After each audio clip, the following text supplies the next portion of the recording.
урматтуу Мирлан Исакбекович, бизде Кызылкая шаарында бир топ соц объекттер жеке менчикке берилип кеткен да. Азыр маалымат барбы сиздерде Кызылкая шаары боюнча?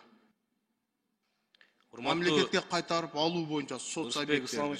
Конкреттүү Кызылкая боюнча, эгерде билим берүү маданият тармагы боюнча болсо, маалымат берип коелу. Маалымат үчүн даярдангыч айтып коеюн. Азыр мына Үч Коргондогу оорукананын ичинен дагы сатылып кеткен жерлер боюнча фактылар чыгып атат. Ал боюнча дагы териштирүү иштери, кайрылуулар болуп атат. Ушундай учурлар, урматтуу депутаттар, көп экен, жок эмес, тилекке каршы. Мирлан Исакбекович, мен эми Үч Коргон жалпы дарыгерлер борбору боюнча азыр сиздерге сунуш берейин дедим эле. Ичинде бир топ жер тилкелерде жеке менчикке берилип кеткен да. Ошону тез аранын ичинде мамлекетке кайтарыш керек. Саламаттык сактоо министрлиги сиздер ошо боюнча иштесеңиздер жакшы болот эле. Эми биз өзүбүз баарыбыз мамлекет боюнча саламаттык сактоо имаратыга муктаж болуп атабыз да. Калкыбыздын саны өсөт да келечектечи. Биз ошолор сактап калышыбыз керек. Булар мыйзамсыз сатып алышканда. Кызылкая боюнча маалымат барбы, жокпу?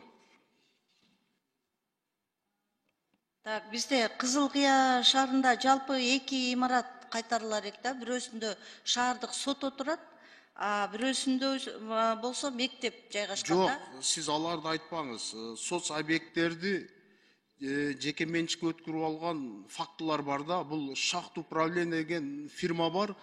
Кызылкая шаарында бир топ соц объекттерди менчиктештирип алышкан.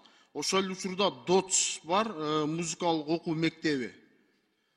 Бул имаратты Шахт управление менчиктештирип алган. Кызылкая шаарынын мэриясы сотко кайрылды, бирок соттор адилетсиз чечимди чыгарышты да.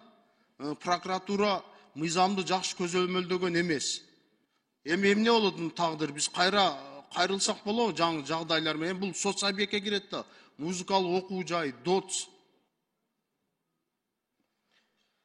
Шахт управление мүмкүн анда акционердик коом болгонбу, башка болгонбу, социалдык объектилер боюнча жаңы ачылган жагдайлар болсо сөз кайрылса болот, мөөнөт өтүп кетпеген учур болсо.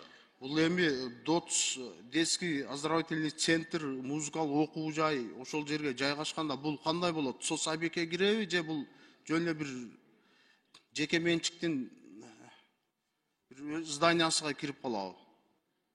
Сот адилетсиз чечимди чыгарып койду. Прокуратура көзөмөлдөгөн эмес.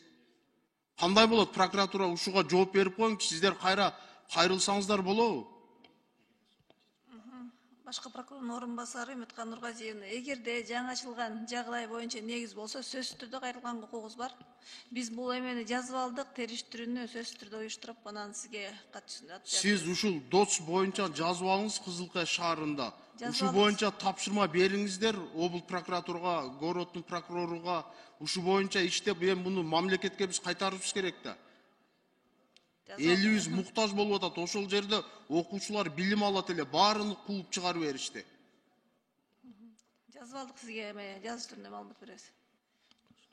Мирлан Исакбекович, сунуштарды бердик, өзүңүз да көзөмөлгө алсаңыз, Сөзсүз, албетте, урматтуу Рысбек Исламович, жазып алдым, мен дагы кошумча тактап чыгайлы. Рахмат чоң.